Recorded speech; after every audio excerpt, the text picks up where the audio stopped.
Jemaat yang ada di rumah, salam, selamat mempersiapkan ibadah pada pagi hari ini. Buat jemaat yang bersama-sama dengan saya, mari kita bersama-sama mempersiapkan diri kita.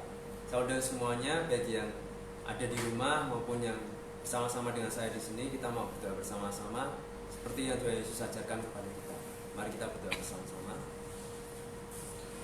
Bapa kami yang ada di surga, dikuduskanlah namamu, datanglah kerajaan-Mu, jadilah kehendak-Mu di bumi seperti di surga. Berikanlah kami pada hari ini makanan kami yang secukupnya, dan ampunilah kami akan kesalahan kami, seperti kami juga mengampuni orang pada kami.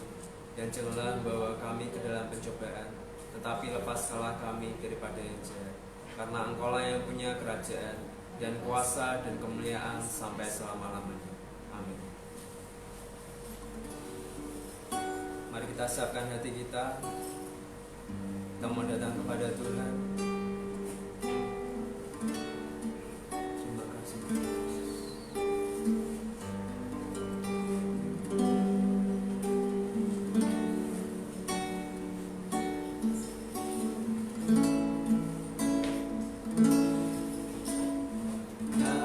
Kasih-Mu bersemi di hatiku, sungguh indah dan mulia.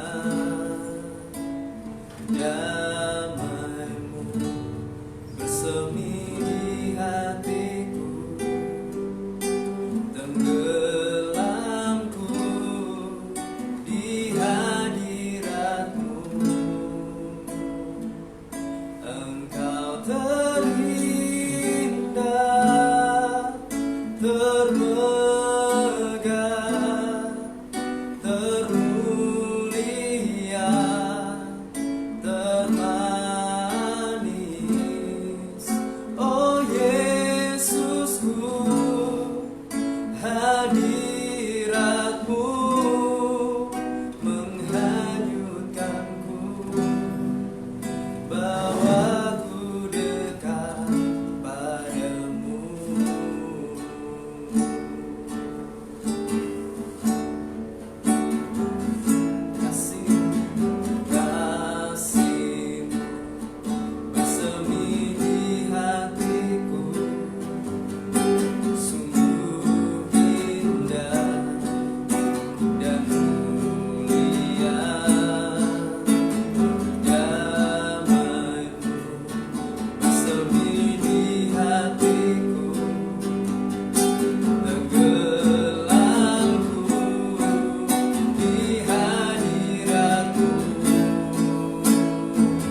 dalam segala situasi, dalam segala kondisi, keadaan kami maupun di sekitar kami Tuhan.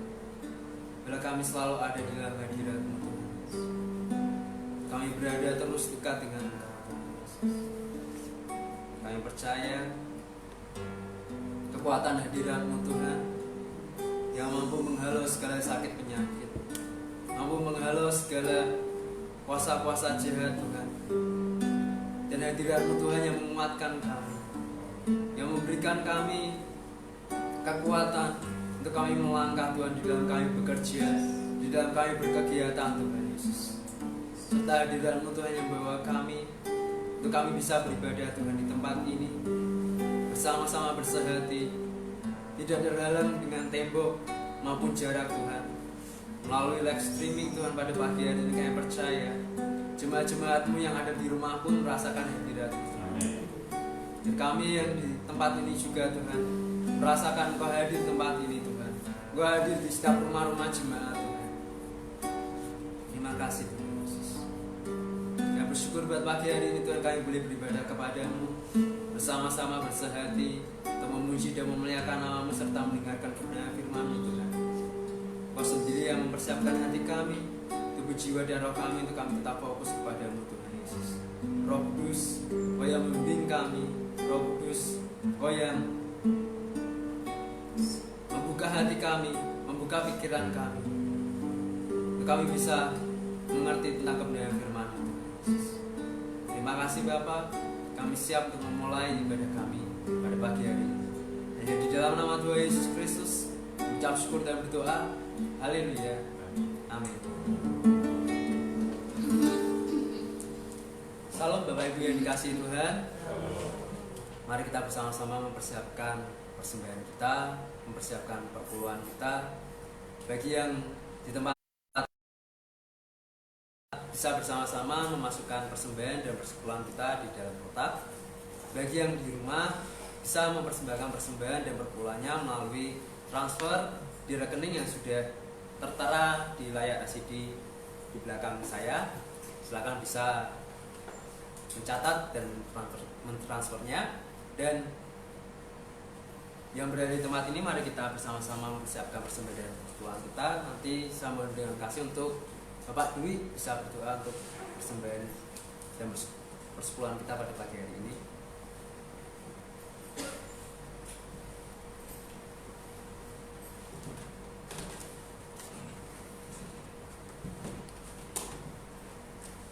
Mari Bapak Ibu, kita akan berdoa sebelum kita memberikan persembahan dan perpuluhan kita. Pada jemaat yang di rumah juga kita akan berdoa. Syukur Tuhan untuk pagi hari ini kami boleh kembali datang di hadirat-Mu. Kami boleh berkumpul untuk berbuat bakti kepada-Mu. Kami bersyukur Tuhan untuk setiap pemeliharaan yang boleh Engkau berikan bagi kami, untuk kesehatan yang sudah Engkau berikan. Kami berdoa untuk jemaat-Mu, kiranya Engkau akan tambahkan kesehatan bagi mereka Tuhan, sehingga mereka mampu untuk menghadapi permasalahan-permasalahan di saat-saat ini Tuhan.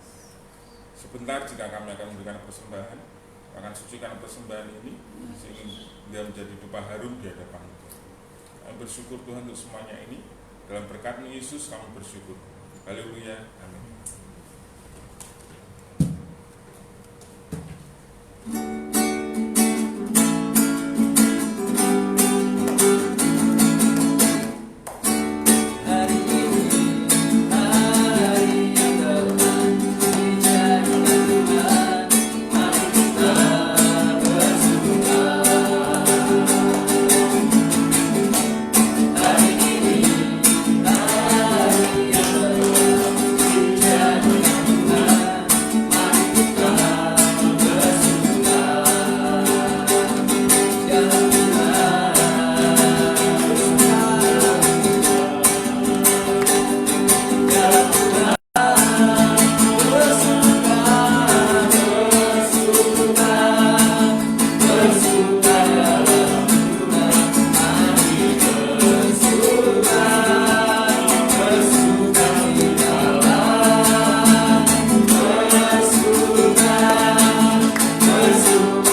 terjadi selama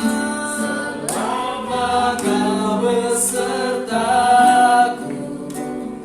Ku melihat ada mujizat setiap hari. Tiada berubah, kuasa namamu. Tiada berkesudahan kasih setiamu. Apabila Tuhan sudah berfirman, maka semuanya jadi. Selalu menyembah,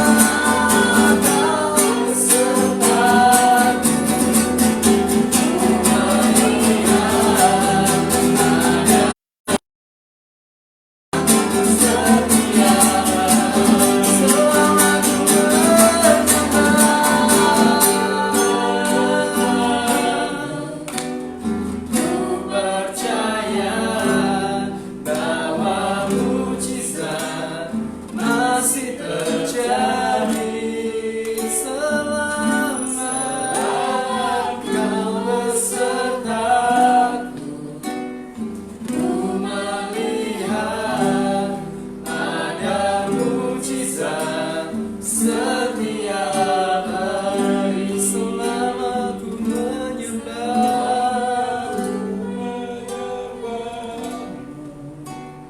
Ku percaya bahwa mujizat masih terjadi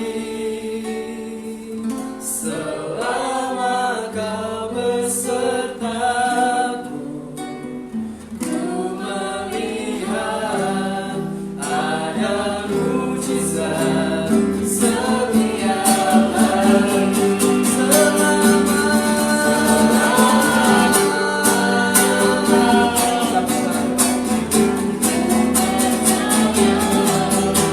bahwa mujizat masih terjadi selama Ku besertaku. Ada mujizat setiap hari selama Kau besertaku. Percaya ada mujizat masih terjadi selama Kau besertaku.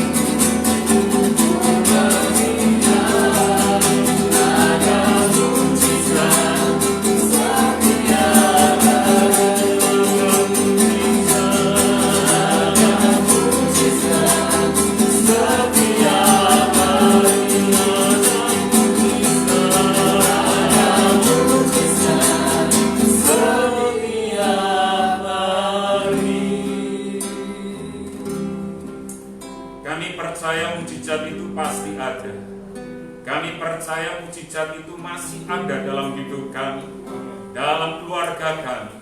Kami melihat mujizat itu sungguh nyata dan ada dalam hidup kami. Terima kasih Tuhan. Kami mau melihat mujizat yang tidak masuk akal. Kami mau menerima mujizat di luar nalar kami. Karena kami tahu itu Tuhan janjikan dalam hidup kami. Apa yang tidak pernah kami lihat, apa yang tidak pernah kami dengar dan kami pikirkan, Tuhan berikan itu kepada kami. Bersabdalah, sampaikan isi hatimu kepada kami, sehingga kami mengerti apa yang menjadi rencanamu dan rancanganmu. Sampaikan kehendakmu, sehingga kami tetap melihat bahwa rancanganmu adalah yang terbaik dalam hidup kami. Terima kasih Tuhan Yesus. Dalam nama Tuhan kami Yesus Kristus, kami berdoa dan mengucap haleluya. Amin. Shalom sidang jemaat yang dikasihi Tuhan dimanapun Anda berada. Sukacita bila pada pagi hari ini kita kembali bisa bersama-sama beribadah. Baik Anda yang ada di rumah maupun yang ada di gereja, saya minta kita mempersiapkan untuk Anda bisa membuka di dalam Injil Lukas pasal yang ke-5. Kita akan perhatikan Injil Lukas pasal yang ke-5. Semangat bisa mempersiapkan.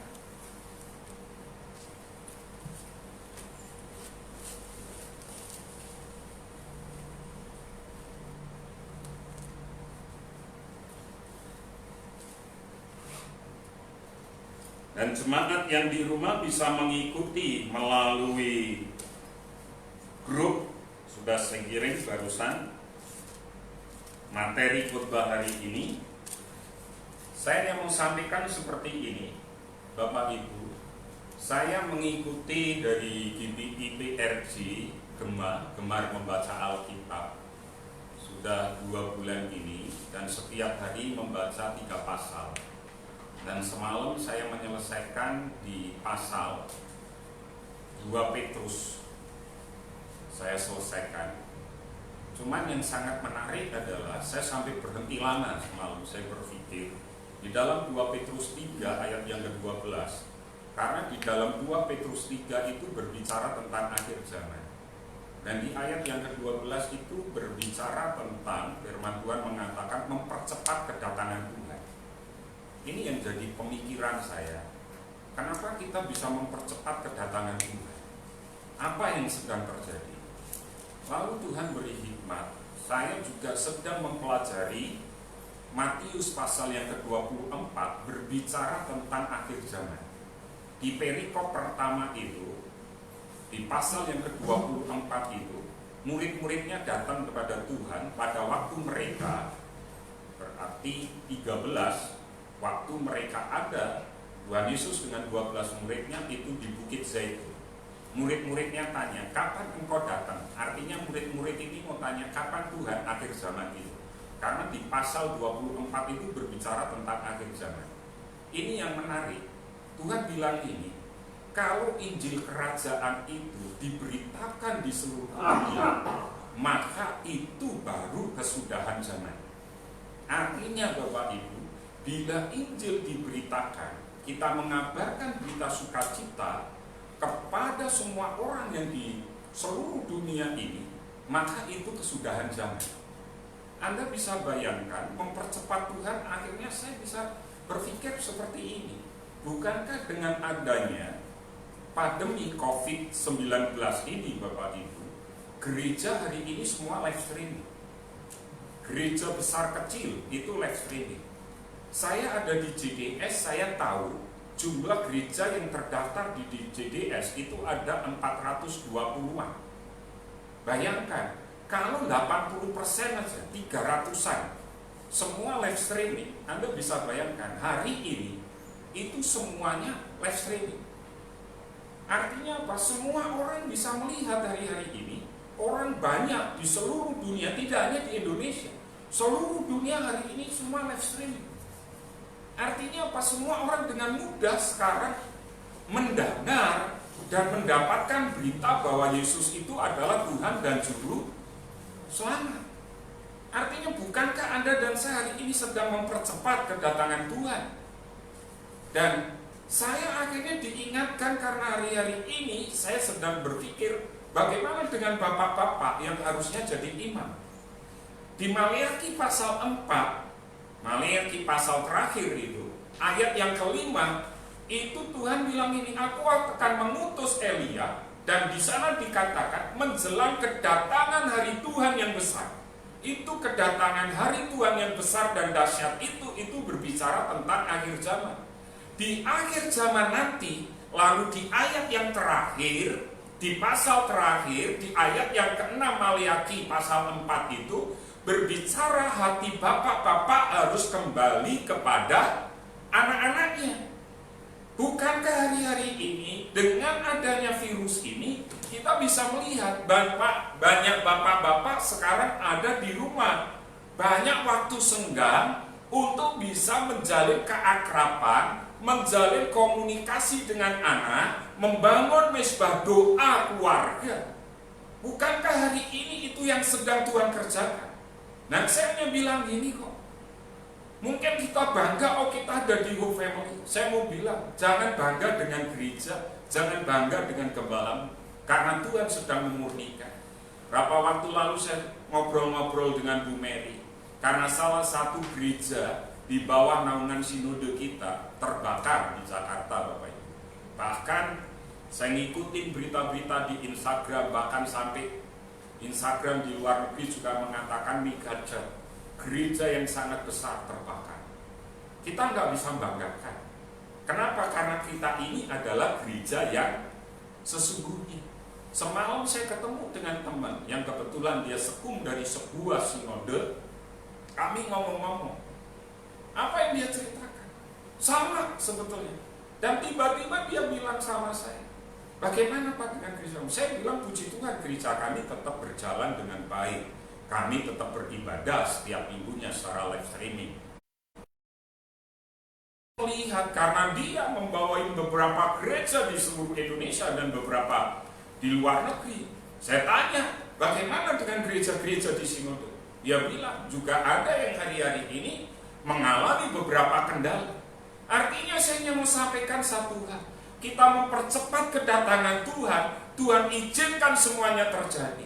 Tetapi percaya bahwa hari-hari ini Bapak Ibu yang dikasih Tuhan, kita akan menerima mujizat itu. Bagaimana kita akan menerima? Kalau Anda selama 1 minggu ini mengikuti MDK gereja kita, Mesbah Doa Keluarga, dari Senin sampai semalam, itu berbicara tentang mujizat. Itu berbicara tentang mujizat yang tidak masuk akal, berbicara tentang mujizat, bagaimana kita mengimani bisa terjadi mujizat. Artinya saya mau katakan seperti ini.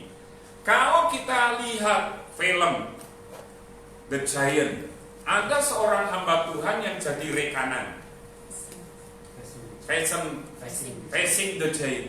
Dia hamba Tuhan yang mendoakan loker-loker murid ini.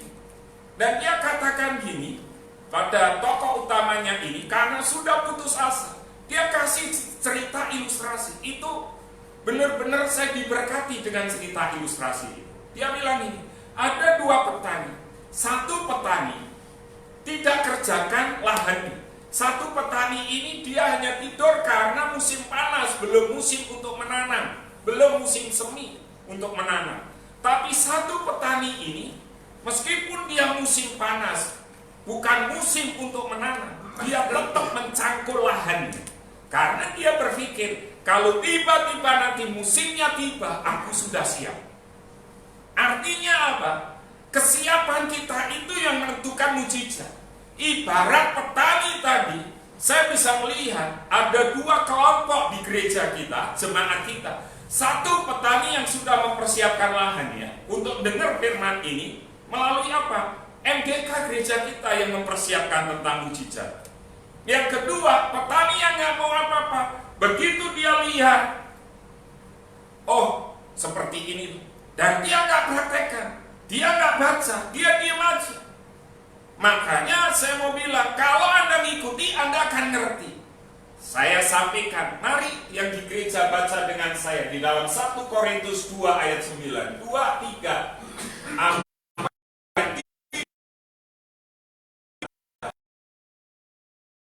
Oleh timbul di dalam hati manusia. Salah untuk mereka yang mengasihi Dia. Tuhan mampu mengadakan mujizat. Kita bisa menerima mujizat bahkan di luar nalar kita, di luar akal kita. Kita bisa menerima mujizat di tengah-tengah kondisi seperti ini, bahkan itu mungkin tidak masuk akal. Karena apa? Karena Tuhan bilang, yang tidak pernah kita lihat, yang tidak pernah dilihat oleh mata, tidak pernah kita dengar, dan yang tidak pernah timbul dalam hati kita. Mujizat itu bisa Tuhan berikan. Bukankah ini mujizat yang... Pertanyaannya sekarang, bagaimana Anda dan saya bisa menerima mujizat itu? Family yang dikasihi Tuhan, mari kita belajar hari ini di Lukas pasal yang kelima tadi. Perhatikan ayat-ayat ini, perhatikan ayat yang ketiga. Kalau Anda lihat perikopnya, itu berbicara tentang penjala ikan menjadi penjala manusia. Ini proses Tuhan Yesus memilih murid-muridnya. Saya bacakan di ayat 1. Pada suatu kali Yesus berdiri di pantai Danau Genesaret, sedang orang banyak mengerumuni dia hendak mendengarkan firman Allah. Ia melihat 2 perahu di tepi pantai. Nelayan-nelayannya telah turun dan sedang membasuh jalannya. Ia naik ke dalam salah satu perahu itu, yaitu perahu Simon, dan menyuruh dia supaya menolakkan perahunya sedikit jauh dari pantai. Lalu dia duduk dan mengajar orang banyak dari atas perahu. Setelah selesai berbicara, dia berkata kepada Simon, "Bertolaklah ke tempat yang dalam dan tebarkanlah jalamu untuk menangkap ikan." Simon menjawab, "Guru, telah sepanjang malam kami bekerja keras dan kami tidak menangkap apa-apa. Tetapi karena engkau menyuruhnya, aku akan menebarkan jala juga."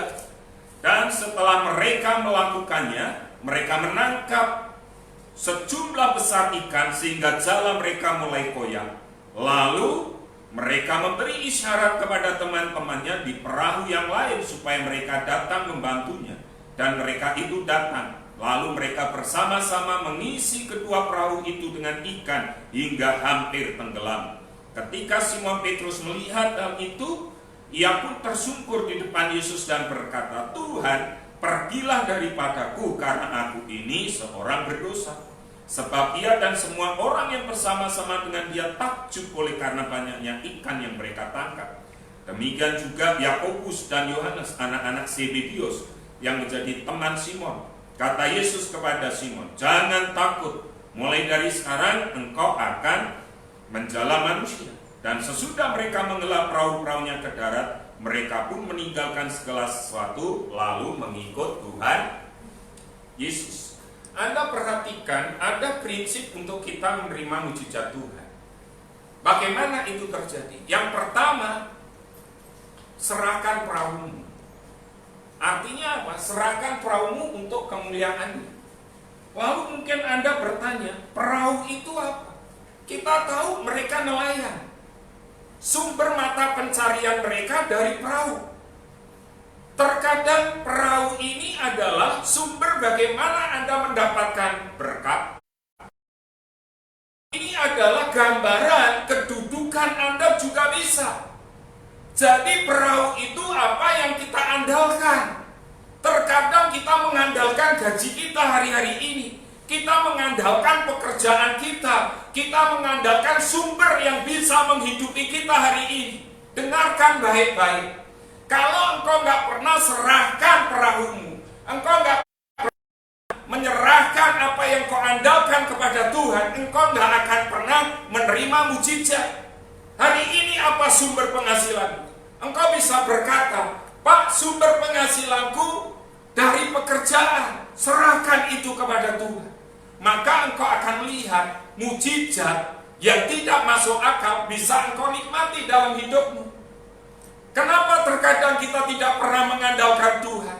Karena kita terlalu sombong, kita terlalu percaya diri dengan apa yang bisa kita terima melalui pekerjaan kita. Karena kita sudah tidak merasa cukup, karena kita merasa tidak perlu Tuhan, karena pekerjaanku bisa menghidupi aku, sehingga kita lupa bahwa Tuhan memberkatimu dari hasil apa yang engkau kerjakan. Oleh itu, serahkan perahumu kepada Tuhan, maka engkau akan melihat mujizat itu terjadi. Di ayat yang ketiga tadi, perhatikan, Yesus naik ke dalam salah satu perahu itu. Perahunya siapa? Simon, dan menyuruh dia supaya menolakkan perahunya sedikit jauh dari pantai. Lalu ia duduk dan mengajar banyak orang. Serahkan perahumu. Perahunya Simon diserahkan kepada Tuhan. Buktinya apa? Di ayat yang terakhir, coba Anda lihat. Di ayat yang ke-11. Dan sesudah mereka mengelar perahu-perahunya ke darat, mereka apa? Meninggalkan segala sesuatu. Lalu apa? Mengikut Tuhan Yesus. Perahunya ditinggalkan, mengikut Tuhan Yesus. Bapak Ibu yang dikasihi Tuhan, saya berkata, ketaatan kepada Allah mengalir leluasa dari hati yang mengasihi. Kalau Anda mengasihi Tuhan, maka engkau akan taat. Engkau berani menyerahkan itu. Mungkin Anda berpikir, apa mungkin semalam Bapak Ibu, saya ini cari ada seorang penjaga room boy, office boy di sebuah hotel di Philadelphia. Saya nyari nggak ketemu-ketemu. Saya minta tolong Bu Mary, itu sekitar jam 11:30. Akhirnya saya kirim di grup, kalau Bapak Ibu sudah baca. Di tengah hujan badai, di malam hari, dini hari, jam 1, ada pasangan suami istri, Pak Sutri, masuk ke hotel di Philadelphia, mau nginep di hotel ini. Apa yang terjadi? Di hotel itu semuanya penuh. Karena semuanya penuh, room boy ini, pelayan hotel ini, dia bilang, saya tidak rela, tidak tega membiarkan Anda keluar dari hotel ini. Silakan Anda, kalau Anda berkenan, tidurlah di ruangan saya, di kamar dia. Artinya ini bukan standar hotel, ini standar karyawan. Saya sering beberapa kali, Pak Ibu, di Ciputra, itu juga ada ruangan-ruangan khusus untuk karyawan. Tidak semewah kamar-kamar hotel. Ya. Dan Pak Sutri yang sudah lanjut usia ini mempertimbangkan, akhirnya mau. Mereka nginep di kamarnya yang jadi jatah tidur malam office boy malam itu. Begitu besok paginya mereka bangun, membayar apa yang sudah dia lalu dari Pak Sutri ini bilang, kamu layak untuk memiliki hotel. Kalau nanti aku bangun hotel, kamu buat office boy ini, pelayan Tuhan, pelayan hotel ini, dia hanya senyum. Mungkin dia berpikir nggak mungkin lah seperti itu. Dan berjalan waktu sampai 2 tahun, tidak terjadi apa. Tiba-tiba di 2 tahun itu dia menerima surat untuk dia pergi ke New York, pulang pergi dari Philadelphia ini. Dia pergi akhirnya ke New York. Apa yang terjadi? Ditunjukkan di jalan utama yang sangat ramai di New York, sebuah bangunan yang megah. Bangunan hotel itu namanya Hotel Astoria. Dan kakek yang mengundang dia itu adalah Waldorf Astoria. Dipakai nama hotelnya Astoria. Dan pelayan hotel ini namanya Josh Jebol. Apa yang terjadi? Josh disuruh jadi pimpinan pertama. Saya mau bilang ini, kalau malam hari itu Josh tidak menyerahkan kamarnya, dia tidak menyerahkan perahunya, dia tidak akan pernah melihat mujizat yang mustahil dalam hidupnya, yang di luar nalarnya, yang tidak pernah dia pikir. Dia serahkan itu, dia serahkan perahunya, maka dia menikmati mujizat itu.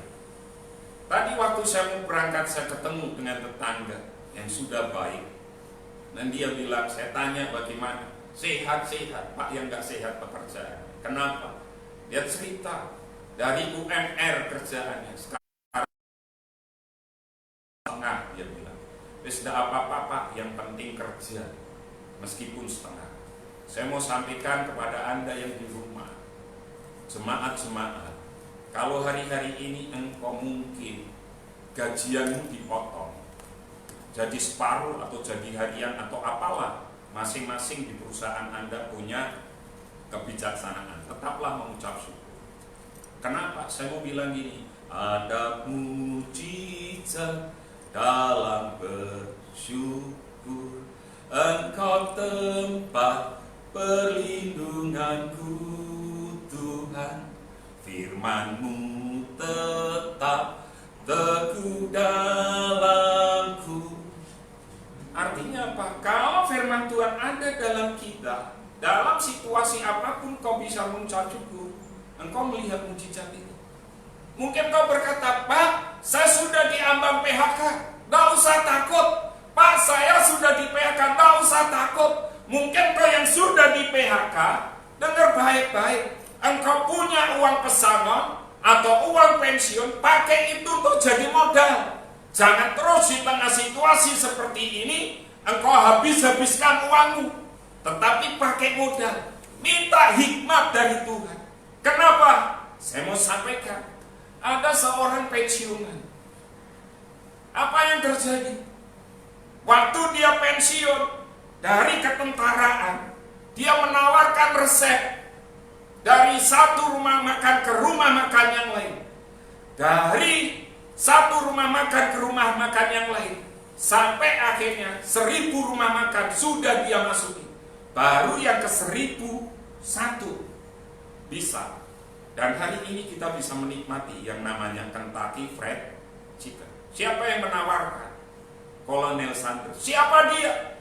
Dia seorang purnawirawan. Dia seorang pensiunan.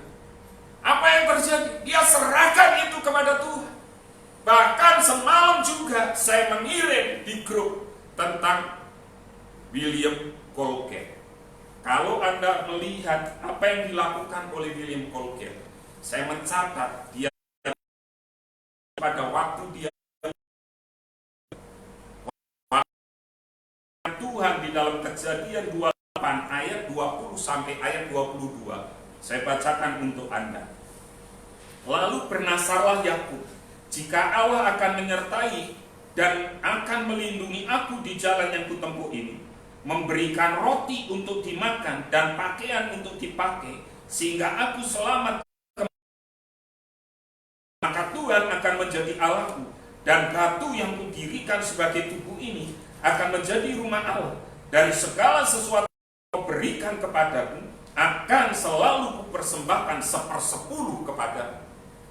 Dia berikan 1/10. Bahkan waktu dia pengantin baru dengan istrinya, waktu kantong persembahan perpuluhan diedarkan di depannya, dia hanya punya koin $10. Dia nggak sempat tukarkan. Dan itu uang satu-satunya yang mereka pengantin baru ini punya. Apa yang diberikan? Dia berikan itu, dia masukkan itu. Semuanya diberikan untuk Tuhan. Dan dia serahkan perahunya, perusahaannya untuk Tuhan. Dari 10, 20, 30 dan akhirnya menjadi 10% untuk pekerjaan Tuhan. Membantu badan misi. Anda bisa baca itu cerita. Artinya apa?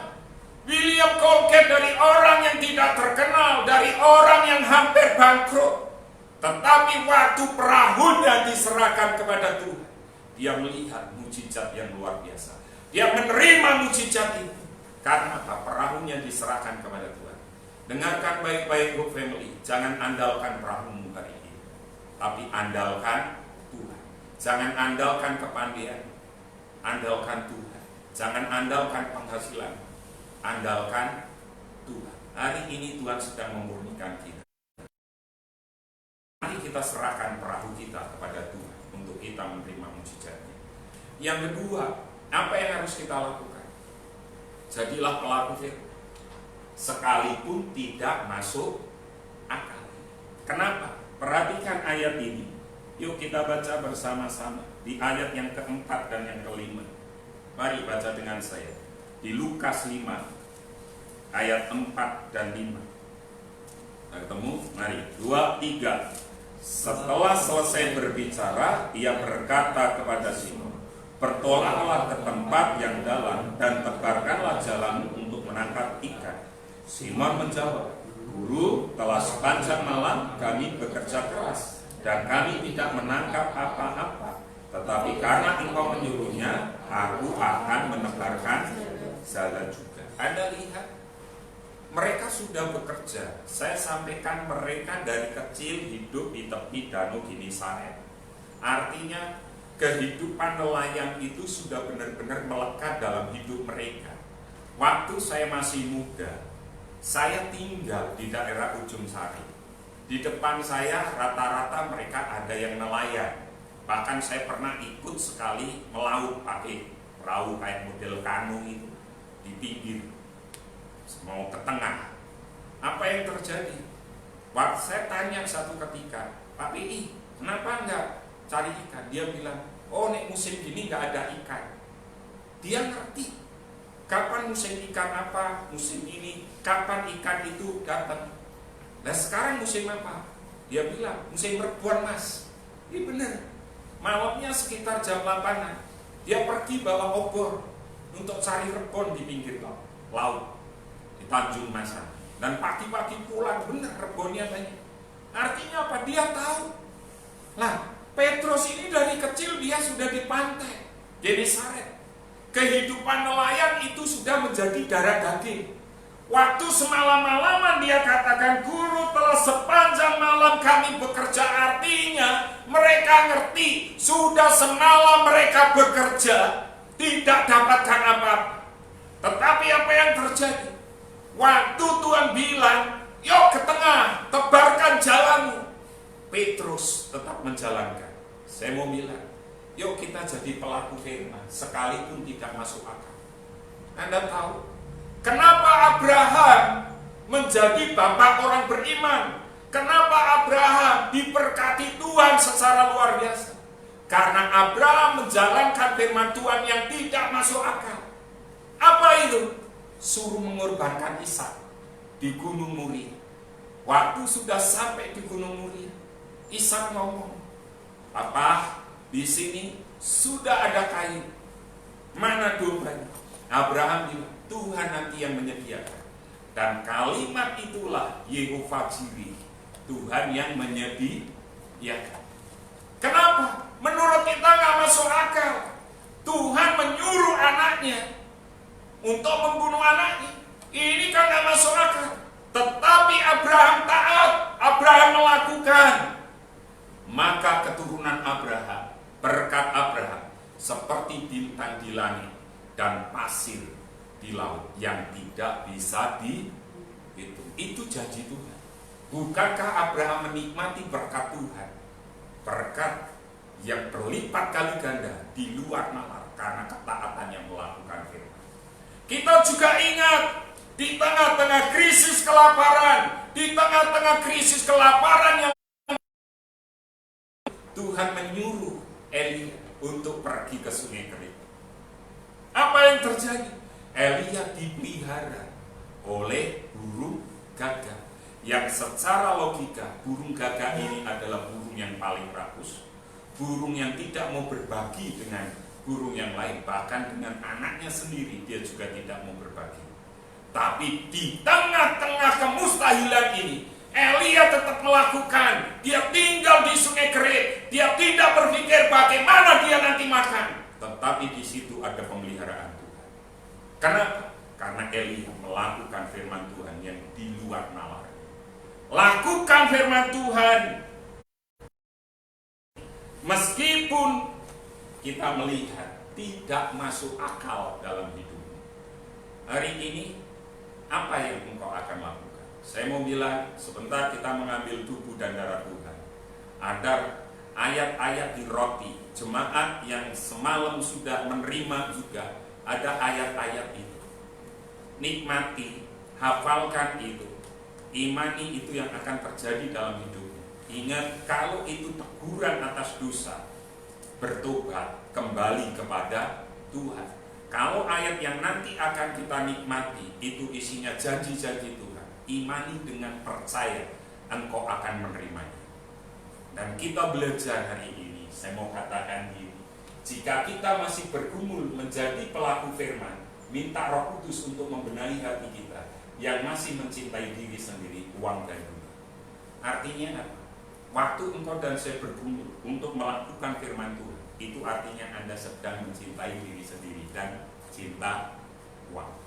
Kalau benar-benar engkau cinta Tuhan, engkau menjadi pelaku firman Tuhan, engkau tidak bergumul tentang firman Tuhan, tapi engkau benar-benar melakukan firman itu sekalipun tidak masuk akal. Tapi kalau engkau masih bergumul, bertanya kepada Tuhan, lalu engkau mempertimbangkan ini nggak masuk akal, maka engkau akan melihat, engkau tidak akan pernah melihat mujizat itu. Mari kita belajar. Minggu-minggu yang lalu kita belajar bagaimana mujizat terjadi. Mereka semuanya taat dengan firman, taat sama firman, taat sama firman, taat sama firman, melakukan apa yang difirmankan oleh Tuhan. Jangan seperti Yunus lari dari panggilan. Tetapi hari ini kita belajar, lakukan firman Tuhan, maka engkau melihat mujizat itu terjadi dalam hidup. Karena firman Tuhan itu ya dan amin. Jadi lakukan, good family. Gak usah takut. Meskipun tidak masuk akal sekalipun dalam hidupmu dan hidupmu, lakukan itu. Mungkin kau berkata seperti ini, Pak, di tengah-tengah krisis seperti ini, kenapa kita diminta untuk kita belajar menabur dengan program apa? Aksi sosial tanggal berapa? 17 Mei nanti. Nggak masuk akal, Pak. Wong kita kekurangan. Tapi kita belajar. Waktu kita memberi,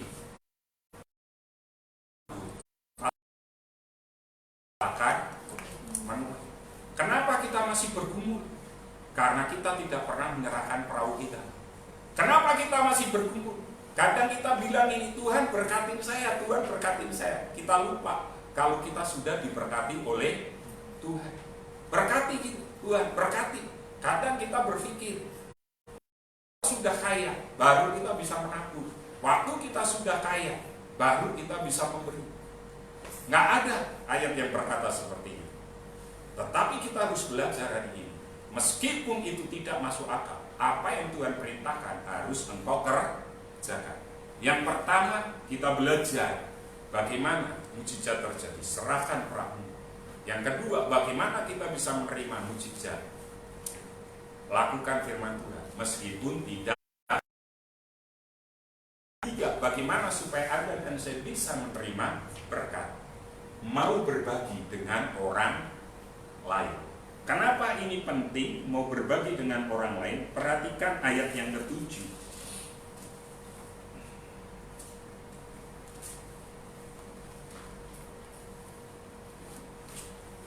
Kita mulai ayat yang ke-6 supaya Anda bisa melihat. Dan setelah mereka melakukannya, mereka menangkap sejumlah apa? Besar ikan, sehingga jala mereka mulai koyak. Itu terjadi mereka diberkati Tuhan setelah apa? Menyerahkan perahunya. Betul kan? Selama Anda tidak pernah menyerahkan perahu Anda akan tetap tidak akan pernah menerima mujizat. Contoh, hari ini Anda diberkati dengan pekerjaan Anda 2 juta. Tapi kalau Anda nggak pernah serahkan kepada Tuhan, lalu Anda bilang, Tuhan dalam situasi seperti ini aku mau mengalami breakthrough finansial, tidak akan pernah terjadi. Karena kita nggak pernah menyerahkan perahu kita. Ya kan? Yang 2 juta serahkan sama Tuhan. Yang 2 juta kita aja nggak berani. Artinya apa? Artinya kita nggak akan pernah diberkati lebih. Karena apa? Karena kita mencintai yang 2 juta. Dan kita ngerti sekarang, begitu perahu itu diserahkan, terjadi mujizat.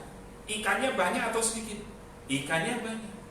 Kenapa? Simon Petrus sudah siap untuk jadi berkat. Makanya di ayat yang ke-7, coba kita baca bersama-sama. 2, 3.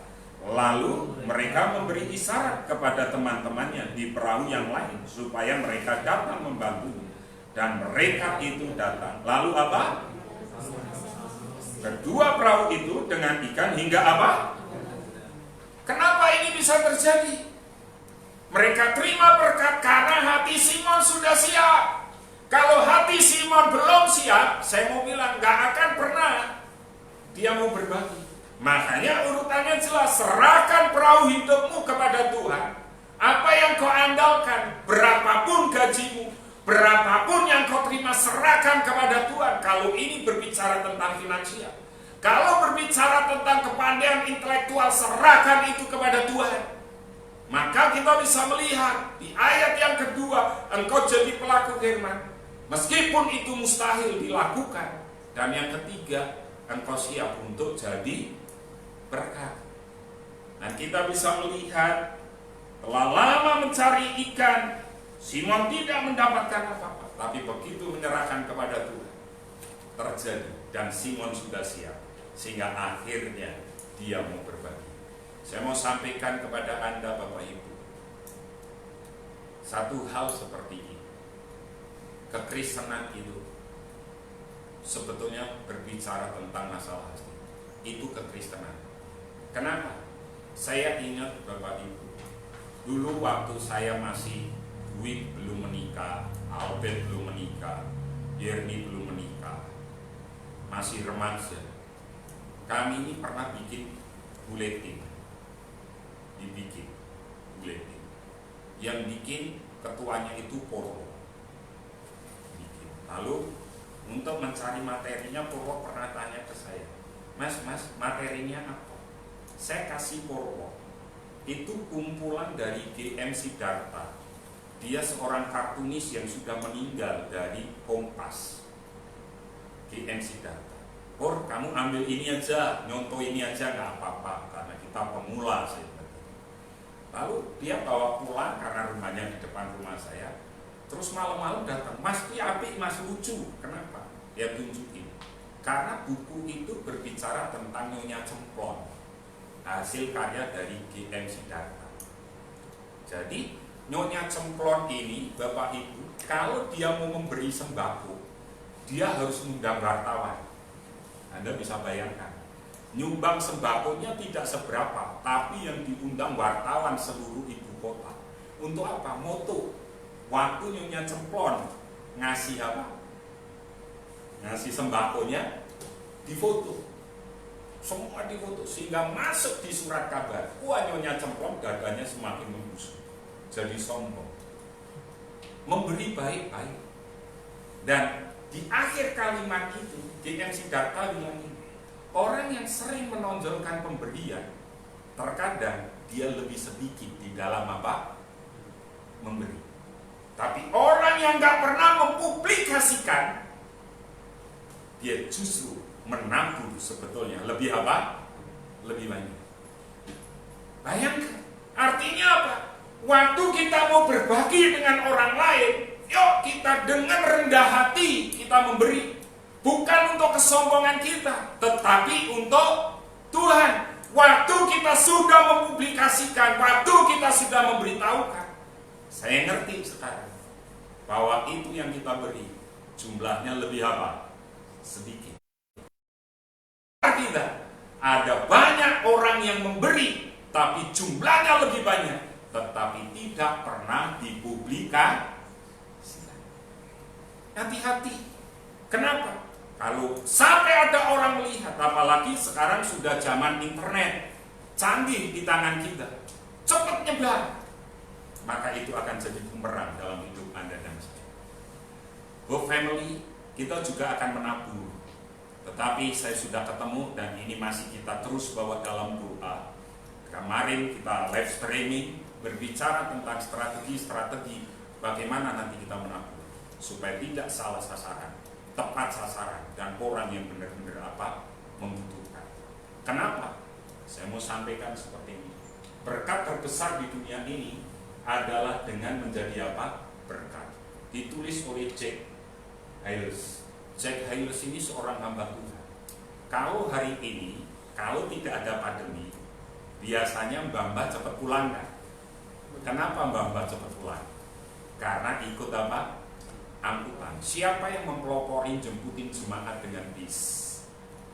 Jack. Dia mempelopori, gerejanya beli bis. Untuk apa? Untuk jemputin anggota gereja yang jauh-jauh dijemputin. Sampai beberapa bis. Itu Jack. Gerejanya besar. Dia nggak bangga dengan jumlah jemaat yang besar, tetapi dia bangga, dia berkata, berkat terbesar bukan jumlah jemaat. Berkat terbesar di dunia ini adalah menjadi berkat. Waktu hidupmu dan hidupku jadi berkat, maka engkau bisa melihat mujizat itu bisa apa? Bisa terjadi. Kenapa Bapak Ibu saya menemukan mungkin ini tidak suka kita nggak familiar dengan ayat hafalan ini. Di dalam KPR 20 ayat 35 berkata seperti ini, adalah lebih berharga memberi daripada menerima. Buat kita lebih berharga menerima mungkin hari-hari ini dalam situasi seperti ini. Tetapi dengar baik-baik, firman Tuhan berkata lebih berbahagia memberi daripada menerima. Waktu saya merenungkan ini, Tuhan kasih pewahyuan, paling tidak ada 5 hal yang saya temukan. Pertama saya mau katakan gini, ketika semua orang memberi, semua orang menerima. Artinya apa? Waktu engkau memberi, saya tanya, bisa enggak engkau juga menerima? Kita yang di gereja ini jumlahnya 10. Saya memberi kepada siapa? Julius, kamu mau memberi kepada siapa?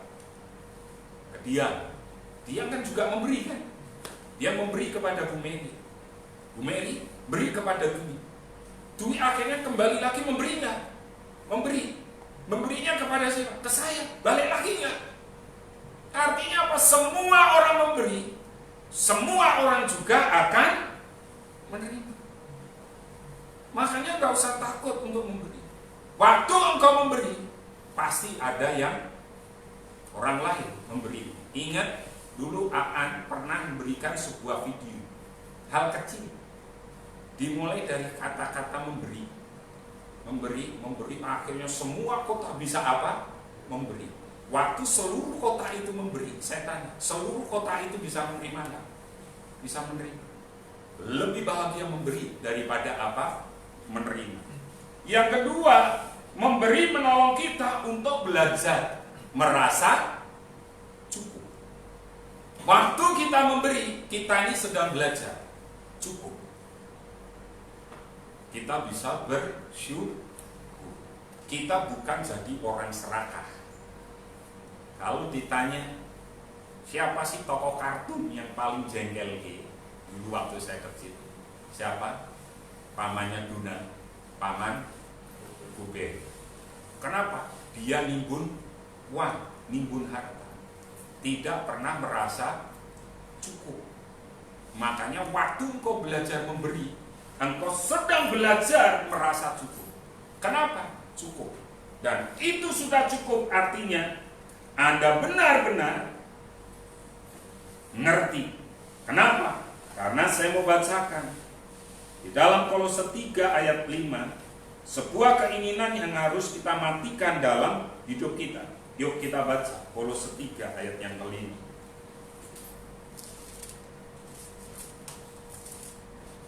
Kolose 3 ayat 5 berkata seperti, karena itu matikanlah dalam dirimu segala sesuatu yang duniawi, yaitu percabulan, kenajisan, hawa nafsu jahat, dan juga keserakahan yang sama dengan penyembahan berhala. Keserakahan. Tapi itu bisa dikalahkan kalau engkau bisa apa? Memberi. Di dalam 1 Timotius 6 ayat 6, ibadah yang disertai rasa cukup memberi keuntungan besar. Cukup. Kita merasa cukup dengan hidup kita. Dan yang ketiga saya melihat, memberi membuat kita percaya pemeliharaan Tuhan. Karena kita percaya, makanya kita memberi. Kita nggak takut hari esok. Karena ada pemeliharaan Tuhan. Orang yang nggak berani memberi, dia meragukan Tuhan. Orang yang pelit, dia pasti meragukan Tuhan.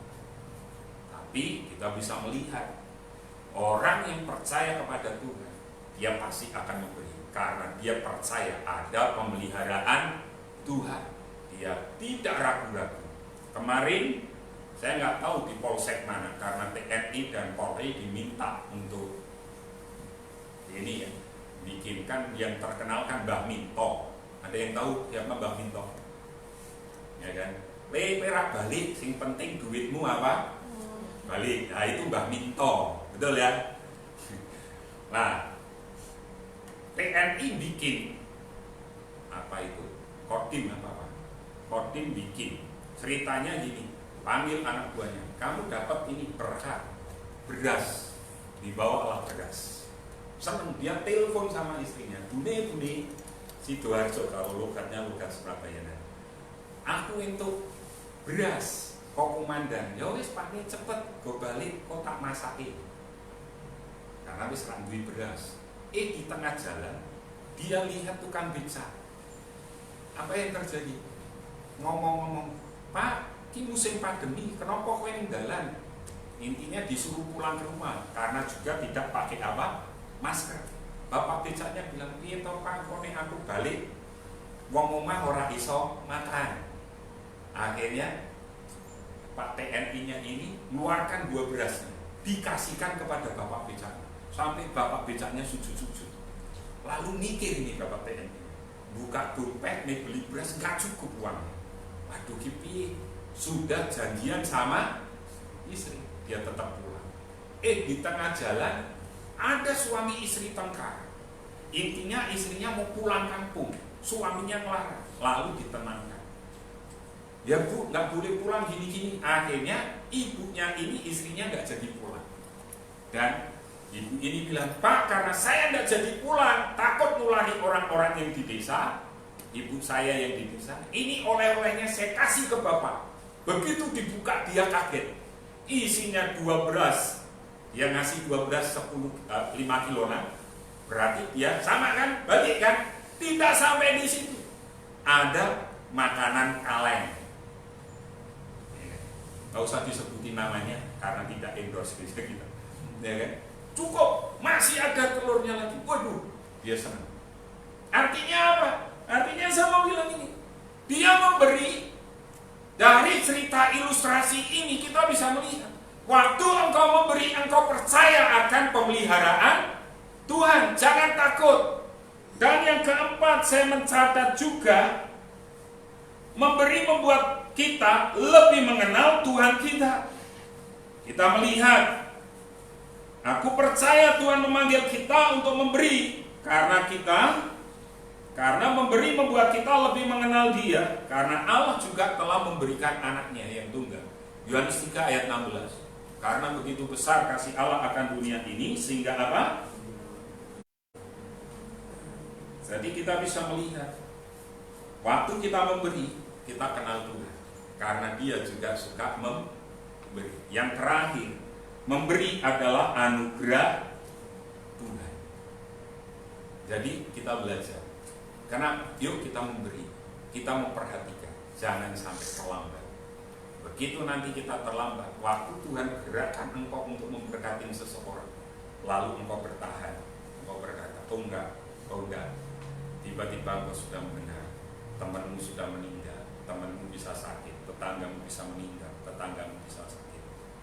Karena apa? Karena kita terlambat untuk bergerak.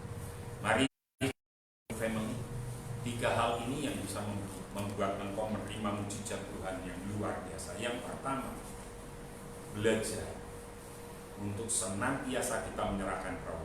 Apa perahu yang kau andalkan hari ini? Selama ada perahu, engkau jadi sombong, engkau tidak pernah rendah hati, engkau melupakan. Yang kedua, belajar melakukan firman Tuhan meskipun tidak masuk akal. Tidak mungkin, tapi kerjakan itu. Yang ketiga, waktu kita mau berbagi, maka engkau jadi saudara. Diberkatilah engkau semua. Mari kita akan sama-sama masuk di dalam perjamuan suci pada pagi hari ini.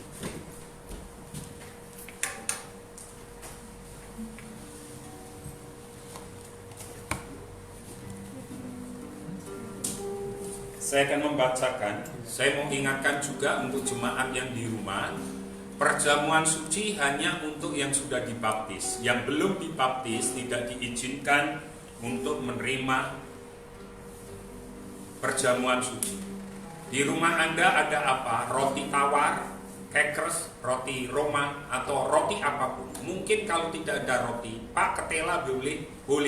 Apa yang ada di rumah bisa dipakai. Pak tidak ada anggur, air putih boleh, karena itu hanya lambang. Pak teh boleh, sirup boleh, karena itu hanya apa? Lambang. Nikmati perjamuan suci kita Saya mau bacakan. Sebab apa yang telah kuteruskan kepadamu telah aku terima dari Tuhan, yaitu bahwa Tuhan Yesus pada malam waktu ia diserahkan mengambil roti, dan sesudah itu ia mengucap syukur atasnya. Ia memecah-mecahkannya dan berkata, inilah tubuhku yang diserahkan bagi kamu. Perbuatlah ini menjadi peringatan akan aku. Demikian juga Yesus mengambil cawan sesudah makan lalu berkata, cawan ini adalah perjanjian baru yang dimateraikan oleh darahku. Perbuatlah ini setiap kali kamu meminumnya menjadi peringatan akan aku. Kita akan memperingati akan pengorbanan Tuhan. Mari kita akan berdoa, arahkan tangan kita kepada roti dan anggur ini. Yang di rumah, arahkan tanganmu kepada apa yang ada di depan roti dan anggur, atau apapun yang melambangkan roti dan anggur. Kami menyucikan dan mengutuskan di dalam nama Tuhan Yesus. Pada saat nanti kami mengambil tubuh dan darah Tuhan, kami percaya dengan iman, ini adalah tubuh dan darah Tuhan yang terkoyak, yang tercurah bagi kami. Bagi karya pengorbanan Tuhan kami mengucap syukur. Kami menerima dengan iman dalam nama Tuhan Yesus. Yang sakit, yang berbeban berat, boleh dipulihkan dan mengalami pemulihan, menerima mujizat secara luar biasa dalam nama Yesus. Haleluya. Amin.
Pujian ini akan ada mukjizat yang luar biasa yang terjadi dalam hidup kita. Hari demi hari kita akan menerima mukjizat yang di luar nalar, yang di luar akal kita, di luar pemikiran kita. Tuhan sediakan karena Tuhan menyertai engkau dan saya.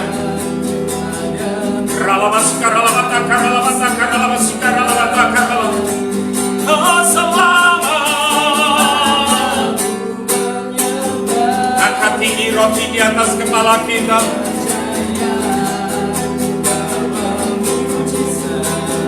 Masih terjadi selama kau beserta.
kita tidak pernah serahkan kepada Tuhan. Minta ampun kepada Tuhan kalau selama ini kita belum menjadi pelaku firman. Minta ampun kepada Tuhan kalau selama ini kita tidak pernah berbagi, kita terlalu egois. Minta ampun kepada Tuhan, serahkan semuanya. Maka engkau akan melihat mujizat itu terjadi dalam hidup. Bapa, pagi hari ini kami datang, kami mohon ampun, ampuni kami kalau selama ini kami terlalu bangga dengan perahu kami, dengan penghasilan kami, dengan kepandaian kami, dengan kedudukan kami. Ampuni kami. Hari ini kami serahkan perahu kami dalam tangan kuat kuasa-Mu.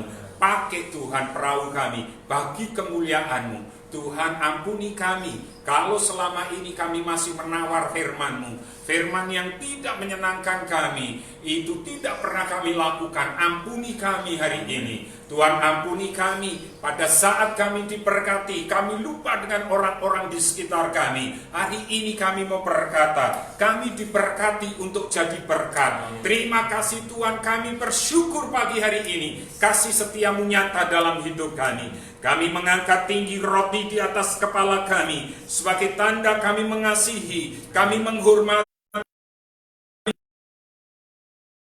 pengorbanan Tuhan. Kami bersyukur Tuhan. Bukankah roti yang kita pecah-pecahkan adalah persekutuan dengan tubuh Kristus? Amin. Kami menikmati dengan iman dalam nama Tuhan Yesus.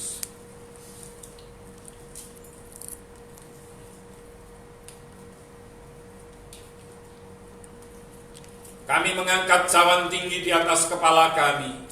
Kami menjunjung tinggi karya pengorbanan Tuhan. Kami mengangkat sebagai tanda kami mengasihi, menghargai, menghormati akan karya pengorbanan Tuhan kami Yesus Kristus. Bukankah cawan pengucapan syukur yang atasnya kita ucapkan syukur adalah persekutuan dengan darah Kristus? Amin. Kami menikmati dengan iman dalam nama Tuhan Yesus.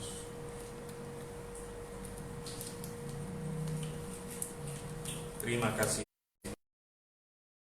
Terima kasih Tuhan. Terima kasih.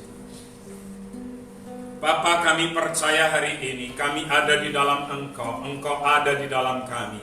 Kami tidak akan pernah takut lagi. Kami percaya pandemi COVID Corona 19 ini kami katakan berhenti dalam nama Tuhan Yesus Kristus. Kami percaya dengan iman. Kami melangkah dengan iman. Kami katakan berhenti dalam nama Tuhan Yesus Kristus.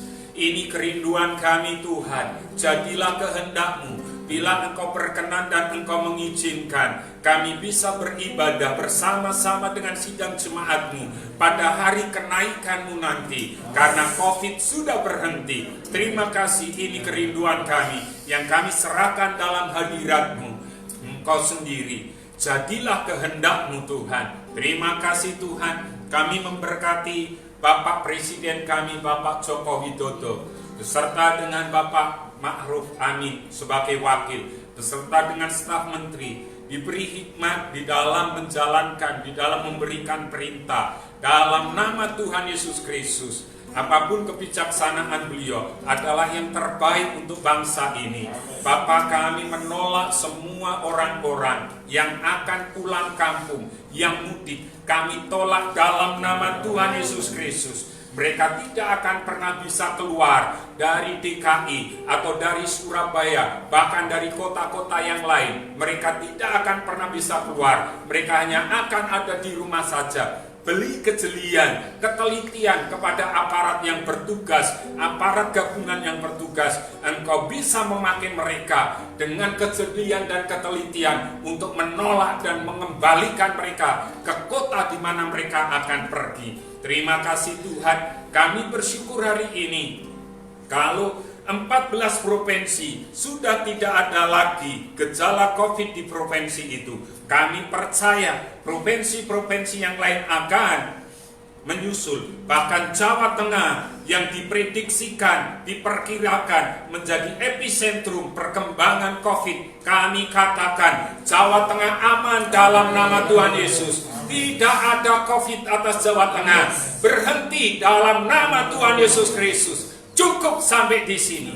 Terima kasih Bapak. Hamba-Mu menyerahkan sidang jemaat Family. Tuhan, Kau berkati pekerjaan mereka.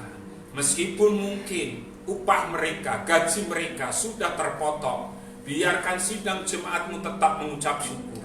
Kalau sudah ada yang mulai akan dirumahkan, mereka tetap akan bersuka cita.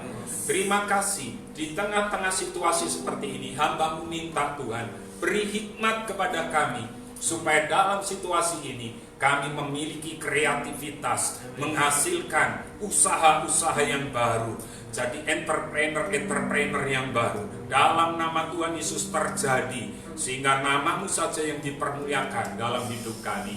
Kami memberkati rencana gereja kami untuk berbagi sembako pada hari kenaikan-Mu nanti Tuhan. Engkau yang akan terlibat langsung. Setiap orang yang menerima adalah orang yang membutuhkan, dan orang-orang itu satu saat akan datang beribadah bersama dengan kami di tempat ini. Terima kasih Tuhan Yesus, kami bersyukur. Kami menyerahkan gedung ini bagi kemuliaan-Mu. Dalam nama Yesus, malaikat Tuhan berpasukan menjaga mengawal tempat ini. Haleluya. Kami tidak bisa berjalan tanpa Engkau. Berjalanlah bersama kami.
Dimanapun engkau berada, angkat hatimu, pandanglah Tuhan, dan nikmatilah berkat-berkat-Nya.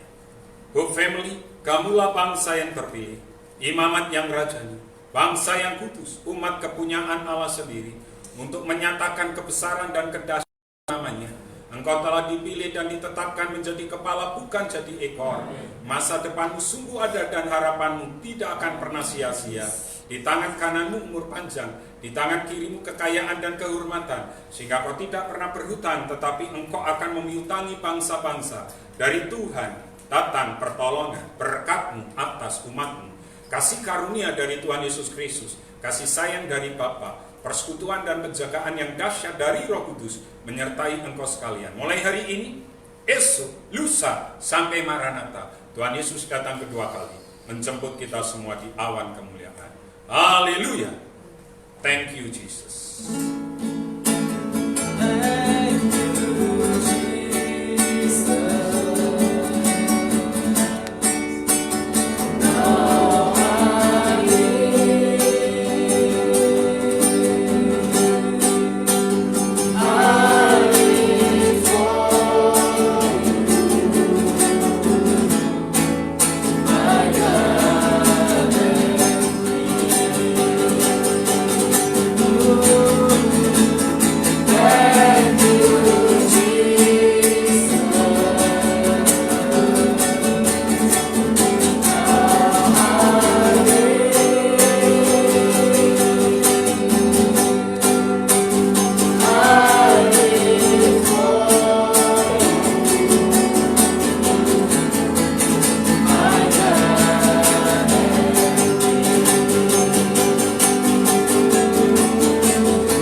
Silakan duduk dan ambillah satu.